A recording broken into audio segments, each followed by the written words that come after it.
करूया या देशाचे लोकप्रिय पंतप्रधान आदरणीय नरेंद्रजी मोदी साहेब. संपूर्ण उत्साह आहे. खरं तर त्यांचा एक एक शब्द ऐकण्यासाठी संपूर्ण पंचक्रोशीतून इतक्या मोठ्या संख्येनं, लाखोंच्या संख्येनं आपण इथं उपस्थित आहोत. असं या देशाचे लाडके पंतप्रधान आदरणीय नरेंद्रजी मोदी साहेब यांचा आजच्या या सोहळ्यासाठी मी कार्यक्रमाच्या संयोजन समितीच्या वतीनं त्यांचं स्वागत करते. आणि यानंतर या कार्यक्रमाप्रसंगी उपस्थित असणारे आजच्या या कार्यक्रमाचे प्रमुख अतिथी मान्यवर म्हणून आपल्या सर्वांना संबोधित करतायत, ज्यांनी खऱ्या अर्थानं या कार्यक्रमाप्रसंगी उपस्थित राहत या संपूर्ण सभेला एक चैतन्य आणून देताना प्रत्येक महायुतींच्या प्रेमींच्या मनगटामध्ये बळ देण्याचा प्रयत्न केलाय असे आदरणीय नरेंद्रजी मोदी साहेब यांचं स्वागत आणि त्यांचा यथोचित सन्मान. सुरुवातीला महाराष्ट्र राज्याचे मुख्यमंत्री सन्माननीय एकनाथजी शिंदे साहेब यांनी महाराष्ट्राची प्रतिमा, महालक्ष्मीची प्रतिमा आणि देवेंद्रजी फडणवीस साहेब उपमुख्यमंत्री यांच्या शुभ हस्ते सन्मानाचा कोल्हापुरी फेटा बांधून आपण त्यांचं स्वागत करतोय. जोरदार टाळ्यांची दाद आपण त्यांच्या स्वागतासाठी या ठिकाणी देऊया. यानंतर या जिल्ह्याचे पालकमंत्री, ज्यांचा जन्म रामनवमीच्या दिवशी झालेला आहे, असे हसनजी मुश्रीफ साहेब अयोध्येच्या रामलल्लाची मूर्ती देऊन सन्माननीय पंतप्रधान नरेंद्रजी मोदी साहेब यांचं स्वागत करतायत. ज्यांचा जन्मच खऱ्या अर्थानं रामनवमीच्या दिवशी झालेला आहे.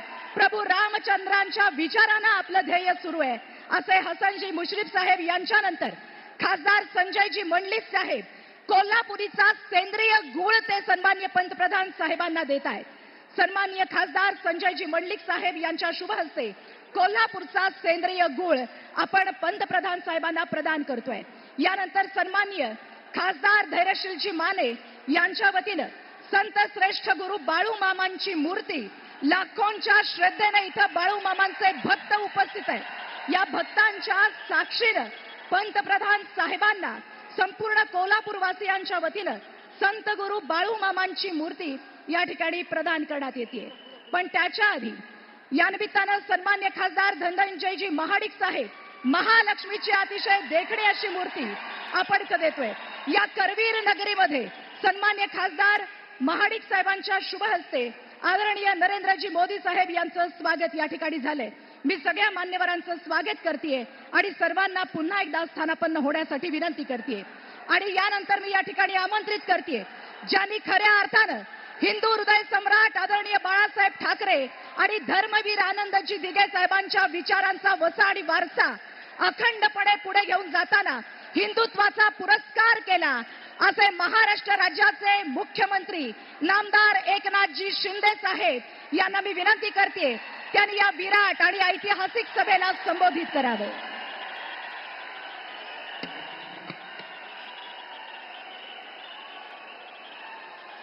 छत्रपती शिवाजी महाराज की. तिथे जे कोपऱ्यात जास्त उभे आहेत लोक, पोलिसांनी त्यांना जरा इकडे सोडले तर हजारो लोक बाहेर उभे आहेत. हजारो लोक थोडे या इकडच्या साईडला सोडा.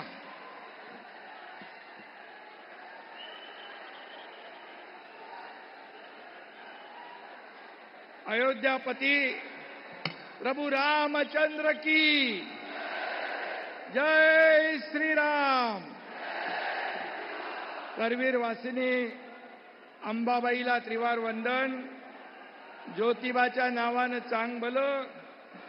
करवीर संस्थापिका ताराराणी साहेब यांना वंदन आणि बाळू मामांना देखील वंदन.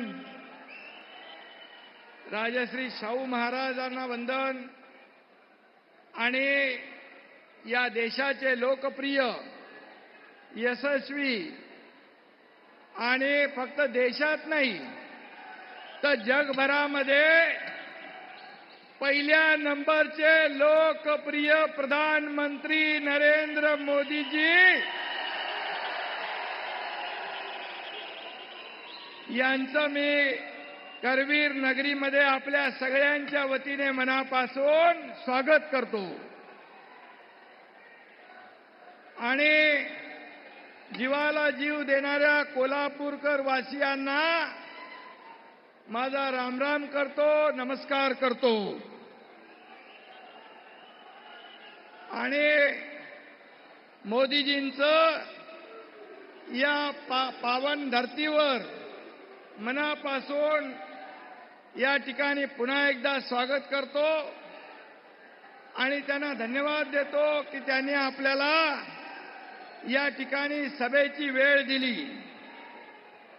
खरं म्हणजे महायुतीवर आणि आदरणीय मोदीजींवर विश्वास ठेवून या ठिकाणी प्रचंड असा जनसागर लोटलेला आहे आणि यामुळे आपले महायुतीचे उमेदवार संजय मंडलिक आणि धैर्यशील माने हे जिंकल्यात जमा आहेत ना.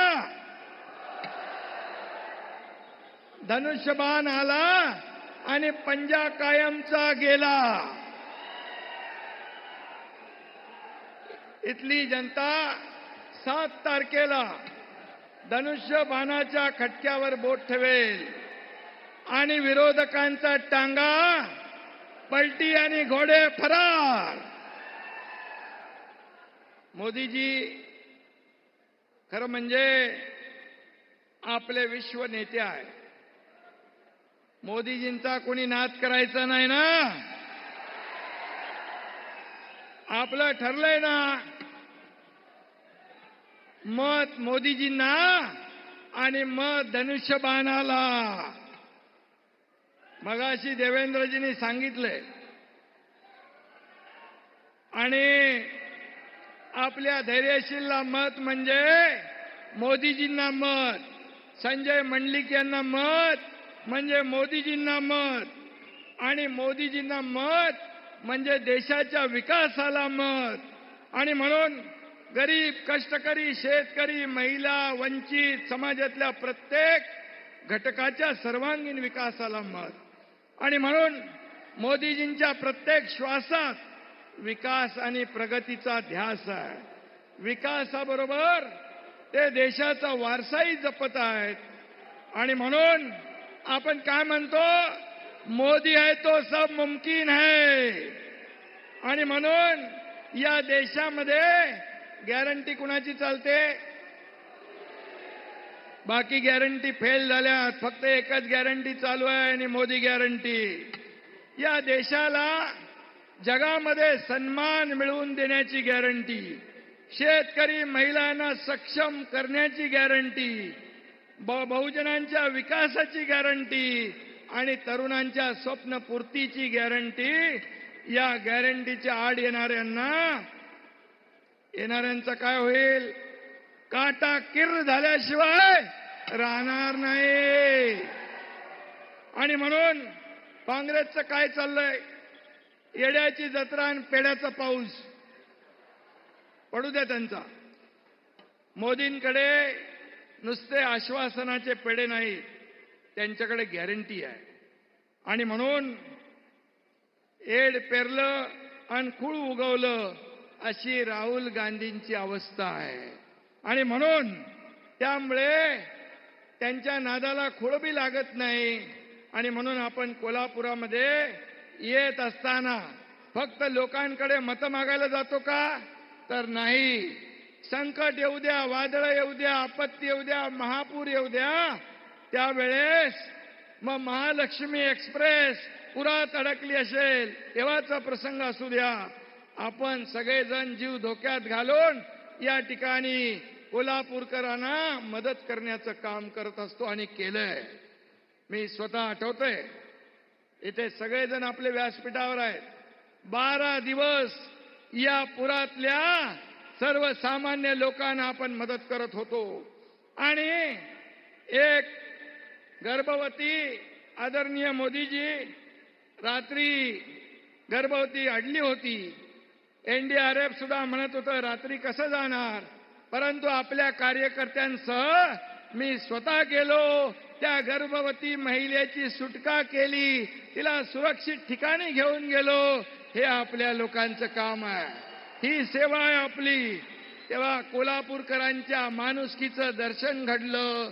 मी पाहिलं की दुसऱ्या माळ्यावर, पहिल्या माळ्यावर पाणी भरलं होतं, लोक तर वर गेले होते, पण आपल्या गाई म्हशींना पण सोबत घेऊन गेले होते वरती. मी म्हणालो हे काय? बोले हे आम्हाला परिवार आहे, हा आमचं कुटुंब आहे. आणि म्हणून एकीकडे गोधनाला सोबत ठेवणारे आणि 26 जुलैच्या पुरात बाळासाहेबांना या ठिकाणी मातोश्रीवर एकटं सोडून 5 स्टार मध्ये जाणारे कुठे आणि कोल्हापूरकर कुठे? हा बघा किती फरक आहे. हा फरक सगळ्यांना कळतो. आणि म्हणून आज मोदी साहेब म्हणाले होते, हे खरं म्हणजे नकली शिवसेना राहिली आहे. बरोबर आहे, कारण बाळासाहेब म्हणाले होते माझी काँग्रेस कधी होऊ देणार नाही, शिवसेनेची कधी काँग्रेस होऊ देणार नाही. अशी वेळ येऊ तेव्हा हे बंद करीन माझं दुकान, असं बाळासाहेब म्हणाले होते. आणि म्हणून आज बघितलं आपण, त्यांचा मुलगा त्यांचा परिवार पंजाला मतदान करणार आहे, पंजाला मतदान करणार आहे. हे आहे या देशाचं, या राज्याचं दुर्दैव. जनाची नाही मनाची तरी ठेवली पाहिजे. आणि खऱ्या अर्थाने असं पाहून बाळासाहेबांच्या मनाला किती यातना वेदना होत असतील.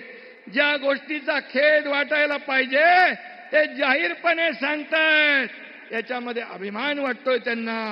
खरं म्हणजे त्यांना हिंदू म्हणवायची देखील लाज वाटायला लागली आहे. हिंदू हृदय सम्राट म्हणायला त्यांची जीभ कचरू लागलेली आहे. आणि आता या उभाटाची काय झाली आहे? 100% काँग्रेस झालेली आहे. आणि म्हणून देशाचा कणखर आणि कर्तृत्ववान प्रधानमंत्री आपल्याला निवडायचा आहे. देशात गरम झालं, गरमी वाढली, उकाडा झाला की परदेशात पळणारा नेता आपल्याला पाहिजे की 24 तास 10 वर्षात एकही सुट्टी न घेणारा प्रधानमंत्री पाहिजे.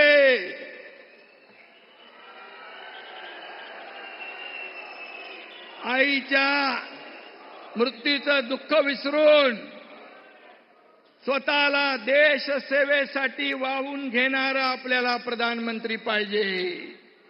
आजही आईच्या पदराला धरून राजकारण करणारा आपल्याला प्रधानमंत्री नकोय. आणि म्हणून परदेशात देशाची बदनामी करणारा नको, तर परदेशात देशाचा सन्मान वाढवणारा प्रधानमंत्री आपल्याला पाहिजे, ही आपली मागणी आहे. आणि म्हणून अखंड हिंदुस्थानला, देशाला आपला परिवार मानणारा प्रधानमंत्री आपल्याला पाहिजे. आणि त्यांचं नाव आहे आदरणीय नरेंद्र मोदी. आणि म्हणून मोदी जी ने तो जीवन अपना पूरा देश के सेवा के लिए समर्पित कर दिया है. उनका जन्म राजनीति के लिए नहीं, उनका जन्म राष्ट्र नीति के लिए हुआ है.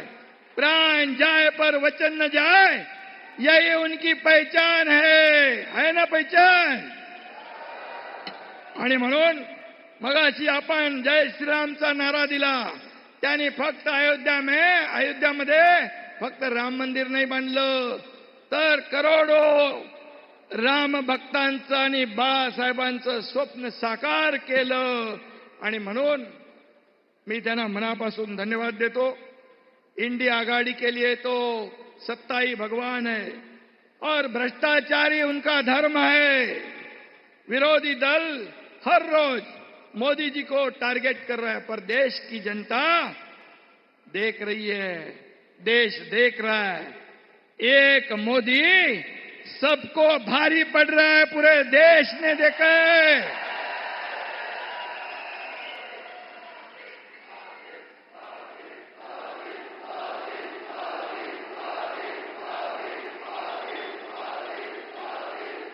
आणि म्हणून कोल्हापूरची जनता, या महाराष्ट्रातली जनता मोदीजींच्या सोबत आहे. तुम्ही जेवढ्या शिव्या द्याल, आरोप कराल, तेवढी जास्त जनता मोदीजींच्या सोबत येईल. 2014ला पण तेच झालं. 2019ला पण तेच झालं आणि 2024ला तर तुमचे डिपॉझिट गुल झाल्याशिवाय राहणार नाही.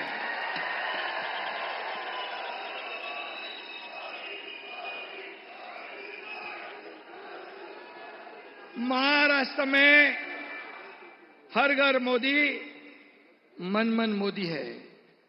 आज अशी परिस्थिती आहे की मोदीजींना बघायला आतुर असतात लोक. सभा बघा, एवढेच लोक बाहेर आहेत, हजारो लोक बाहेर आहेत, त्यांना आतमध्ये यायला जागा नाही. रस्त्याच्या दुतर्फा लोक उभे असतात, वाट पाहत असतात उन्हामध्ये. आमचे प्रधानमंत्री येणार, त्यांना आम्हाला बघायचंय. असं नशीब कुणाला मिळालंय? आपण भाग्यवान आहोत की असा प्रधानमंत्री या देशाला लाभलाय. आणि म्हणून आता आपल्याला त्यांना ऐकायचंय. म्हणून मी एकच सांगतो, अब की बार फिर एक बार.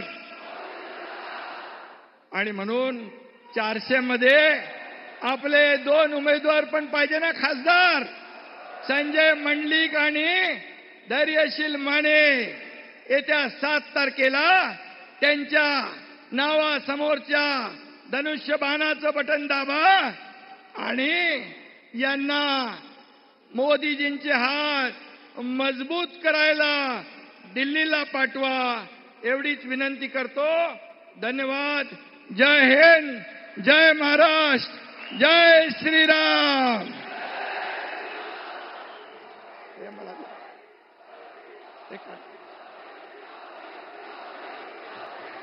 या महाराष्ट्राचे मुख्यमंत्री सन्माननीय शिंदे साहेबांचा मी मनपूर्वक आभार व्यक्त करती हूँ.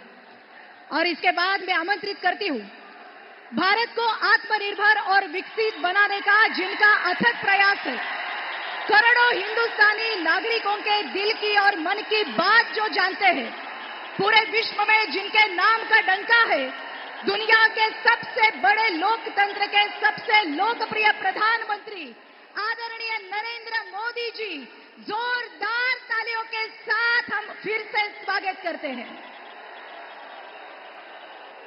मैं सम्माननीय मोदी साहब को अनुरोध करती हूं इस विराट और ऐतिहासिक सभा को संबोधित करें.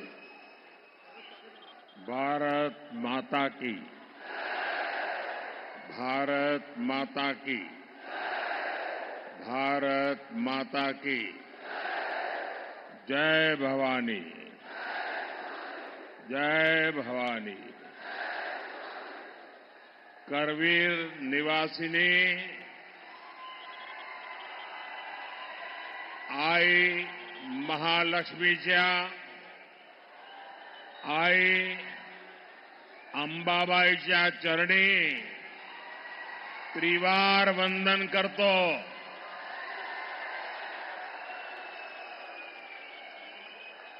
तमाम कोल्हापूरकरांना माझा नमस्कार.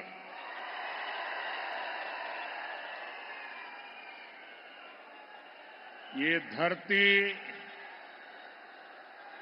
छत्रपति शिवाजी महाराज, धर्मवीर संभाजी महाराज और छत्रपति साहूजी महाराज के आदर्शों की धरती है. मैं इन सभी महापुरुषों के चरणों में प्रणाम करता हूं. साथियों, आप सब जानते हैं मैं काशी का सांसद हूं और आज करवीर काशी आया हूं. ये मेरा सौभाग्य है. साथियों, हमारे कोल्हापुर महाराष्ट्र का फुटबॉल हब कहा जाता है.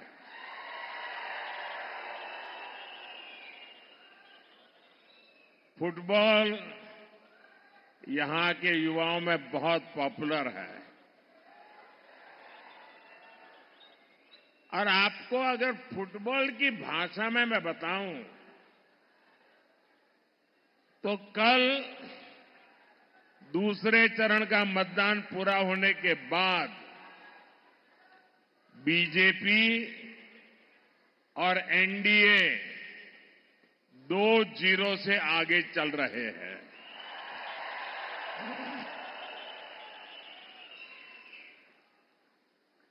कांग्रेस और इंडी अलायंस ने देश विरोधी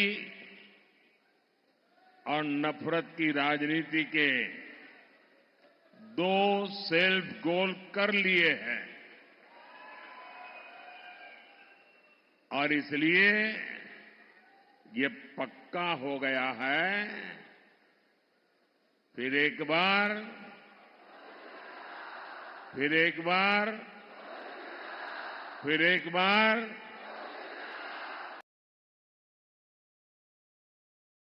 अच्छा, जरा एक और नारा बुलवाना चाहता हूं आज कोल्हापुर की धरती पर। आप बोलेंगे?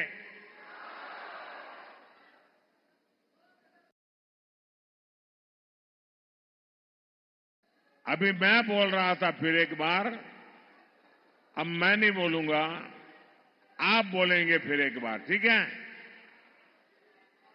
गरीबों की सरकार, गरीबों की सरकार,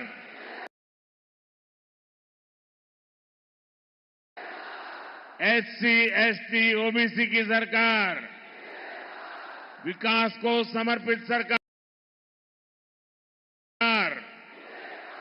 युवा को अवसर देने वाली सरकार, महिलाओं को सुविधा देने वाली सरकार। शाबाश।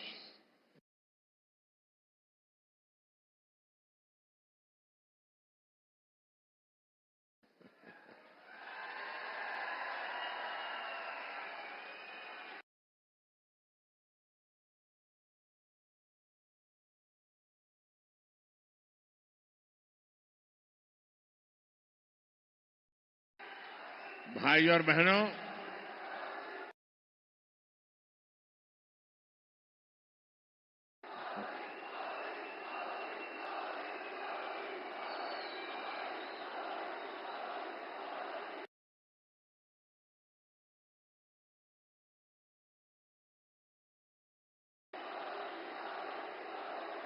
अब तीसरे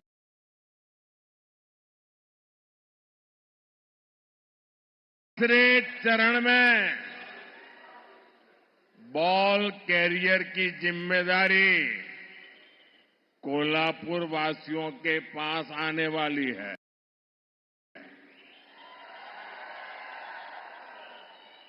मुझे विश्वास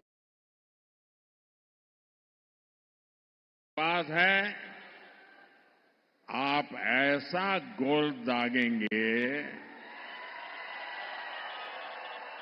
ऐसा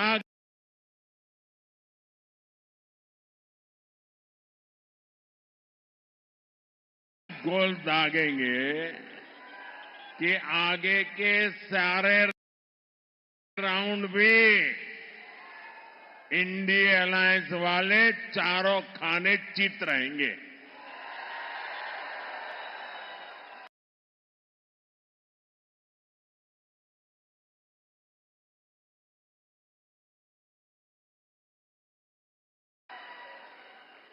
क्योंकि ये पूरा देश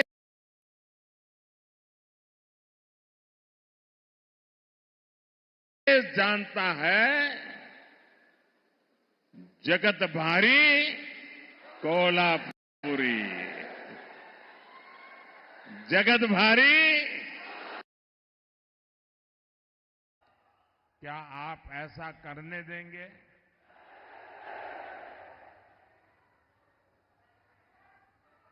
अब किसी में हिम्मत है कि मोदी के इस कदम को पीछे हटा सके? ये लोग कह रहे हैं कि इनकी सरकार बनी तो ये लोग सीएए कानून रद्द कर देंगे। क्या ये देश उनको करने देगा? और अगर करने जाएंगे तो उनकी हालत क्या होगी, उनको पता है क्या? अब आप मुझे बताइए, जिन लोगों के 3 अंकों में सीट जीतने के लाले पड़े हो, क्या ये इंडिया अलायंस वाले सरकार के दरवाजे तक भी पहुंच सकते हैं क्या? और उनका तो हाल ये है जी, वो ऐसी फॉर्मूला बना रहे हैं, 1 साल 1 पीएम, ये फॉर्मूला निकालने में लगे हैं। अगर 5 साल मौका मिले तो 5 प्रधानमंत्री। अब इनको इसकी आदत हो गई। कर्नाटका में भी अभी सरकार बनी, उनकी पार्टी, उनका विजय। फॉर्मूला क्या? 2.5 साल 1 मुख्यमंत्री, 2.5 साल के बाद जो डेप्यूटी सीएम है वो मुख्यमंत्री। ये खेल खेल रहे। इन्होंने छत्तीसगढ़ में फॉर्मूला बनाई थी, 2.5 साल 1 मुख्यमंत्री, दूसरे 2.5 साल दूसरा मुख्यमंत्री। उन्होंने राजस्थान में फॉर्मूला बनाई थी, 2.5 साल 1 मुख्यमंत्री, दूसरे 2.5 साल। और हुआ क्या?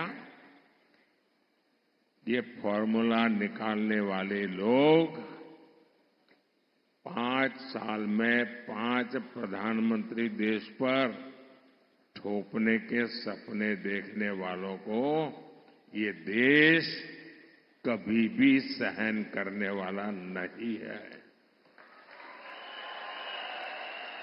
और इसलिए ये लोग देश पर गुस्सा उतार रहे हैं। कर्नाटका और तमिलनाडु में कांग्रेस और एनडीए अलायंस के लोग क्या भाषण कर रहे हैं? दक्षिण भारत को तोड़कर अलग देश बनाने की मांग कर रहे हैं। आप मुझे बताइए, अहद पेशावर, अहद पेशावर, तहत तंजावर, हिंदवी स्वराज्य।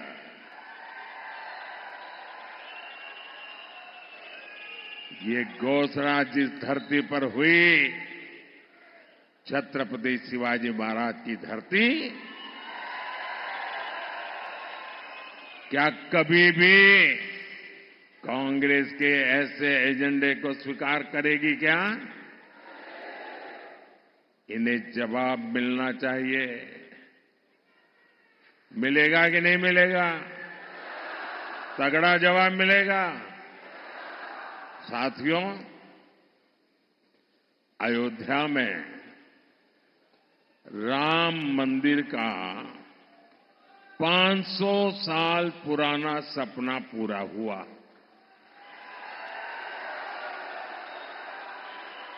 दशकों तक राम मंदिर को बनने से रोकने वाली कांग्रेस ने उसका भी बहिष्कार किया।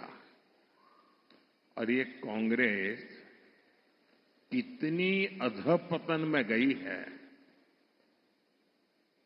ये राम मंदिर के जो ट्रस्टी है ना, ये अच्छे लोग हैं, तो कांग्रेस के सारे पाप माफ कर दिए और घर जाकर के निमंत्रण दिया कि नहीं भाई चलो, जो हो गया आओ। उन्होंने उस निमंत्रण को ठुकरा दिया। क्या कोई कभी प्रभु राम के दरबार में जाने का निमंत्रण ठुकरा सकता है क्या? ऐसे लोगों पे भरोसा कर सकते हैं क्या? अरे कांग्रेस वाले, जरा आईने में चेहरा देखो। वो अयोध्या के अंसारी, अयोध्या का वो अंसारी परिवार जो जिंदगी भर राम मंदिर के विरुद्ध अदालत में केस लड़ता रहा। उसके पिताजी भी लड़ते रहे, वो भी गुजर गए, वो भी लड़ता रहा। लेकिन जब न्यायालय ने कहा कि भाई ये राम मंदिर है, तो वो अंसारी खुद प्रभु राम के प्राण प्रतिष्ठा के कार्यक्रम में आकर के वहां मौजूद रहे। जिंदगी भर लड़ाई लड़ी, लेकिन फिर राम के शरण आए और ये राम का निमंत्रण ठुकरा दिया। जो राम को ठुकराएगा उसको आप क्या करोगे? आप क्या करोगे? आप क्या करोगे? जो डीएमके पार्टी, वो उनकी खासम खास वो कह रही है, सनातन को गालियां देने पर अब उतारू है। कहती है ये सनातन तो डेंगू है, मलेरिया है। और जो लोग सनातन के विनाश की बात करते हैं उन्हें इंडी अगाड़ी के लोग महाराष्ट्र बुलाकर उनका सम्मान करते हैं। ये दृश्य देख करके मुझे तो सोचता हूं बाला साहब के पर कितनी बीती होगी, बाला साहब ठाकरे के मन पर कितनी चोट पहुंची होगी। ऐसे लोग हैं ये। इतना ही नहीं, इंडी अगाड़ी वोट बैंक की राजनीति में इतना गिर गया है कि शिवाजी महाराज की धरती पर ये औरंगजेब को मानने वालों से जाकर के मिल गए हैं। नकली शिवसेना इन सब एजेंडों में इन लोगों के साथ कंधे से कंधा मिलाकर चल रही है। आज बाला साहब ठाकरे होते तो इनकी ये हरकतें बहुत दुखी करती, और आज भी उनकी आत्मा जहां भी होगी सबसे ज्यादा दुखी उनके इन कारनामों से होती होगी। साथियों, तुष्टीकरण और वोट बैंक की राजनीति करने वालों की नजर अब लोगों की कमाई और दलित पिछड़ों के आरक्षण पर पहुंच गई है। कांग्रेस के शहजादे, उन्होंने घोषणा की है कि वो आपकी संपत्ति की, महिलाओं के गहने और सोने चांदी की जांच करवाएंगे। आपकी कमाई को कांग्रेस उन लोगों में बांटेगी जिनका ये देश पर पहला हक है, ऐसा बताते हैं। तुष्टीकरण के लिए कांग्रेस किसी भी हद तक गिर सकती है। साथियों, कांग्रेस ने एक और ऐसी घोषणा की है जो महाराष्ट्र के हर मतदाता को जानना जरूरी है। कांग्रेस ने ऐलान किया है कि आप जीवन भर जो कमाएंगे, अपने बच्चों के लिए जो कुछ भी जोड़ते रहेंगे, वो पूरा का पूरा आपके संतानों को नहीं मिलेगा। आज आपके पास गाड़ी है तो आप अपने बेटे को दे सकते हैं, घर है दे सकते हैं, खेत हैं दे सकते हैं। ये कांग्रेस के शहजादे फॉर्मूला लाए हैं। आपके न रहने के बाद आपकी पैतृक कमाई में से आधा हिस्सा कांग्रेस इनहेरिटेंस टैक्स लगाकर वसूल करना चाहती है। क्या आप अपनी मेहनत करके जो कमाई की है, पाई पाई बचाई है बच्चों के लिए, क्या उससे आप लूटने देंगे क्या? ये कांग्रेस की सरकार जो सपने देखती है उसको पूरा होने देंगे क्या?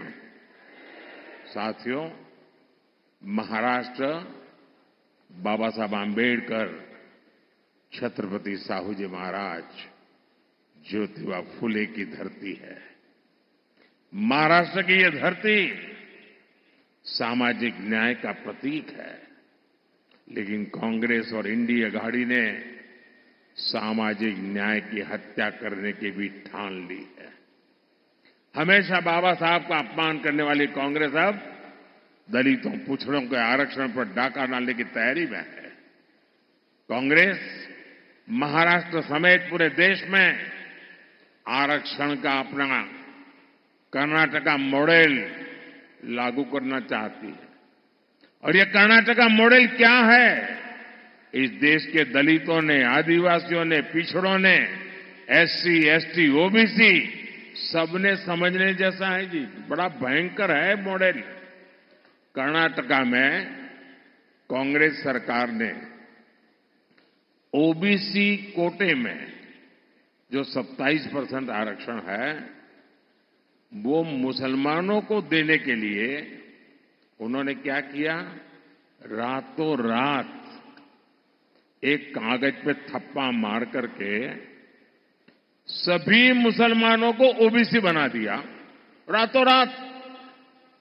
और इसके कारण वो ओबीसी का जो कोटा था उसके हकदार बन गए और जो ओबीसी को मिलता था वो पूरा का पूरा उन्होंने लूट लिया। भाइयों, अब ये फॉर्मूला ये पूरे देश में लागू करना चाहते हैं। आप करने देंगे क्या? करने देंगे क्या? 2012 में इंडी गठबंधन की सरकार ने ये कोशिश की थी, तब ये सफल नहीं हो पाए थे। इसलिए अब कांग्रेस संविधान बदलकर दलित, पिछड़ों का आरक्षण धर्म के नाम पर बांटना चाहती है। ओबीसी के आरक्षण पर यह डाका क्या कभी कोई बर्दाश्त कर सकता है क्या? आप बर्दाश्त कर सकते हैं क्या? आप स्वीकार कर सकते हैं क्या? जिन लोगों ने कर्नाटका में पिछड़ों का आरक्षण छीना है उन्हें देश में एक इंच भी सफलता नहीं मिलनी चाहिए, अवसर नहीं मिलना चाहिए। साथियों, कांग्रेस और इंडी अघाड़ी का एक ही एजेंडा है, सरकार बनाओ, नोट कमाओ। लेकिन हमने इन 10 वर्षों में समस्याओं के स्थायी समाधान के लिए काम किया। एनडीए ने युवाओं और महिलाओं को केंद्र में रखकर काम किया। एनडीए ने आत्मनिर्भर भारत अभियान चलाया ताकि देश में उद्योग बढ़े। एनडीए ने स्टार्टअप इंडिया अभियान शुरू किया ताकि युवाओं को ज्यादा अवसर मिले। आज स्टार्टअप्स के मामले में भारत दुनिया में तीसरा सबसे बड़ा देश है। आज दुनिया में दूसरे नंबर पर सबसे ज्यादा मोबाइल फोन बनाने वाला भारत है। यानी जिस युवा को कांग्रेस ने नौकरी और रोजगार के लिए तरसा दिया था, भारत का वो युवा अब दुनिया की अर्थव्यवस्था को दिशा दे रहा है। अगले कार्यकाल में भाजपा एनडीए युवाओं को और ज्यादा अवसर देने के लिए प्रतिबद्ध है। इसलिए भाजपा ने घोषणा की है कि मुद्रा योजना के तहत अब 10 लाख के बजाय 20 लाख रुपए का लोन दिया जाएगा, बिना गारंटी दिया जाएगा। अगले 5 साल में हमारी सरकार इंफ्रास्ट्रक्चर पर रिकॉर्ड निवेश करेगी। इससे भी युवाओं के लिए रोजगार के नए अवसर बनेंगे। साथियों, विकास में महिलाओं की भागीदारी विकसित हो और विकसित भारत की एक गारंटी है। इसलिए महिलाओं के लिए अवसर, उनकी सुरक्षा, ये मोदी की गारंटी है। पहले जिन सेक्टर्स में महिलाओं के काम करने की पाबंदी थी, मोदी ने उस पाबंदी को खत्म कर दिया। हमारी सरकार ने रोजगार मेलों के जरिए सरकारी नौकरी में लाखों भर्तियां की है। इससे सरकारी नौकरियों में भी महिलाओं की भागीदारी बढ़ी है। महाराष्ट्र में, यहां कोल्हापुर में सहकारी समितियों में महिलाओं की बहुत बड़ी भूमिका है। हमारी सरकार ने पहली बार अलग सहकारी मंत्रालय बनाया। हमने महिलाओं को आर्थिक रूप से मजबूत बनाने के लिए सेल्फ हेल्प ग्रुप का एक बड़ा आंदोलन खड़ा किया। इसी का नतीजा है कि पिछले 10 साल में 10 करोड़ महिलाएं सेल्फ हेल्प ग्रुप से जुड़ी हैं। यहां महाराष्ट्र में भी पिछले 10 वर्षों में सेल्फ हेल्प ग्रुप से जुड़ी महिलाओं को हजारों करोड़ रुपए की मदद दी गई है। अब हमारी सरकार सेल्फ हेल्प ग्रुप की 3 करोड़ महिलाओं को लखपति दीदी बनाने का संकल्प लेके काम कर रही है। साथियों, आज यही नारी शक्ति जब मोदी का सुरक्षा कवच बनकर खड़ी है तो कांग्रेस वालों की जरा तकलीफ ज्यादा ही बढ़ जाती है। और आप भूलिएगा नहीं, वीरांगना ताराबाई के देश में कांग्रेस के युवराज शक्ति का विनाश करने की बातें करते हैं। साथियों, कोल्हापुर विकास और विरासत की संभावनाओं से भरा क्षेत्र है, लेकिन इंडिया अघाड़ी की सरकारों ने इस क्षेत्र की इतनी उपेक्षा की। आज केंद्र की एनडीए सरकार और मुख्यमंत्री एकनाथ शिंदे जी, देवेंद्र फडणवीस और भाई अजीत पवार की सरकार कोल्हापुर के विकास के लिए दिन रात काम कर रहे हैं।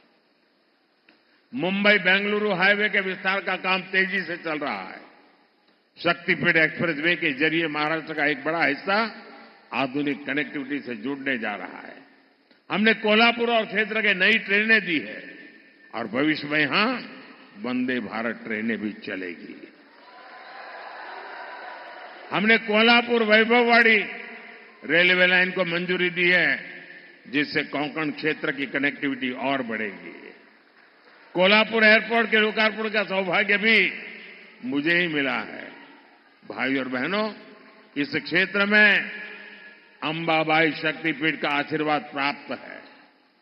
आने वाले समय में अच्छी सड़कों और सुविधाओं के कारण लाखों भक्त अंबाबाई के दर्शन करने आएंगे।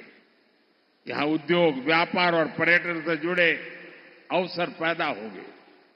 आप मुझे बताइए, मोटा कमीशन न मिलने तक फाइलों को दबाकर बैठने वाले लोग, याकूब मेनन की कब्र को संवारने वाले लोग, उनसे आप कोल्हापुर का, महाराष्ट्र का भाग्य बदलने की उम्मीद कर सकते हैं क्या?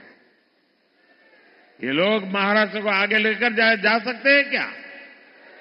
साथियों, 7 मई को महाराष्ट्र और देश का भविष्य तय करने के लिए एक बड़ा अवसर आ रहा है। मेरा आप सबसे अनुरोध है कि कोल्हापुर से एनडीए के उम्मीदवार भाई संजय मांडलिक जी और हाथ कणंगले से धैर्यशील माणे जी, इनके पक्ष में भारी संख्या में मतदान करके मोदी के हाथ मजबूत कीजिए। आप इनको जो वोट देने वाले हैं ना, वो वोट सीधा सीधा मोदी को जाने वाला है।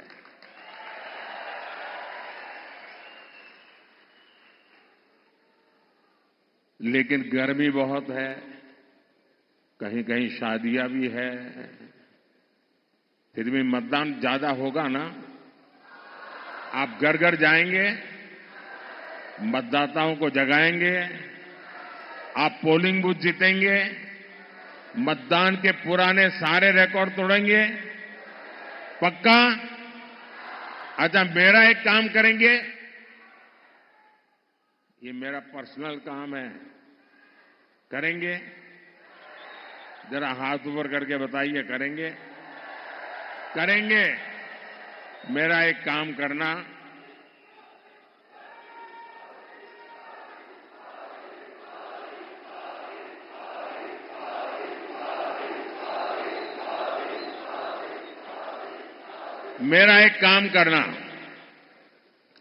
यहां से जाने के बाद आसपास पड़ोस में, गांव में, मोहल्ले में जिन जिन लोगों को मिलना हो जाए, नहीं होता है तो जाकर के मिलिए, मेरी तरफ से मिलिए और हर एक को कहना कि अपने मोदी जी कोल्हापुर आए थे और मोदी जी ने आपको प्रणाम भेजा है। घर घर मेरा प्रणाम पहुंचा देंगे। आप जब हर परिवार में मेरा प्रणाम पहुंचा देंगे ना, तो हर घर के लोग मुझे आशीर्वाद देंगे। और हर परिवार से जब मुझे आशीर्वाद मिलेगा तो मेरी ऊर्जा अनेक गुना बढ़ जाएगी और वो ऊर्जा आपके लिए काम आएगी, क्योंकि आपका सपना यही मेरा संकल्प है। मेरा पल पल आपके नाम है। मेरा पल पल देश के नाम है। और इसलिए भाइयों बहनों, मैं प्रण लेकर के चला हूं 24/7 फॉर 2047। ये प्रण लेकर के निकला हूं, आपके लिए निकला हूं। और इसलिए मुझे पल पल आपके आशीर्वाद की जरूरत है। मेरे साथ बोलिए, भारत माता की, भारत माता की, भारत माता की। बहुत बहुत धन्यवाद। आधुनिक आत्मनिर्भर भारत के कणखर नेतृत्व, जिनका एक एक कदम हमारे मन में आशा की नई किरण लाया है, जिनका हर एक शब्द विकास विजय की संकल्पना को साकार करने वाला है, आदरणीय प्रधानमंत्री जी का मैं आभार व्यक्त करते हुए इस कार्यक्रम के आभार प्रदर्शन के लिए आमंत्रित करती हूं भारतीय जनता पार्टी के जिला अध्यक्ष सम्मानीय श्री विजय जी जाधव जी को। सम्मानीय प्रधानमंत्री, आप सबसे मिलने आए हैं। फिर से एक बार कहेंगे, फिर से एक बार, अब की बार, फिर से एक बार, अब की बार। जय श्री राम।